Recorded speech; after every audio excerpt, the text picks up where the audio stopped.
bidada. Chakula unapenda chakula? Chakula kitamu.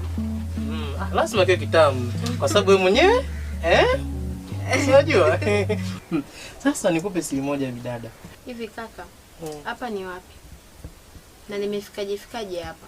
Hapa ulipofika hapa ni nyumbani kwangu mimi. Umeona? Na ukienda kwa kule nyuma kule kuna mifugo yangu nimeweka pale bandani. Utakutana na mbuzi na ng'ombe. Sasa jinsi wewe ulipofika hapa bidada bwana. Mimi nilikuta pale mtoni kuna nawa zako. Umeona? Nikataka kuongea na wewe. Sasa nilivyokuita ukapata mshtuko wa ghafla, ukawa umedondoka chini na ukawa upumui kabisa. Sasa nikaona kuliko nikuache kule, ni bwana nikubebe nikulete hapa ili ukipona uanze kuwa salama afu nisubiri ndugu zako waje kuulizie ndugu zako nije kurudishe. Maana hapo wenyewe ulipo huwajui ndugu zako, hujui umetokea wapi. Sawa kakaangu, nimekuelewa. Pia asante sana kwa msaada wako. Wewe ndo ashaka. Usio na wasiwasi kula.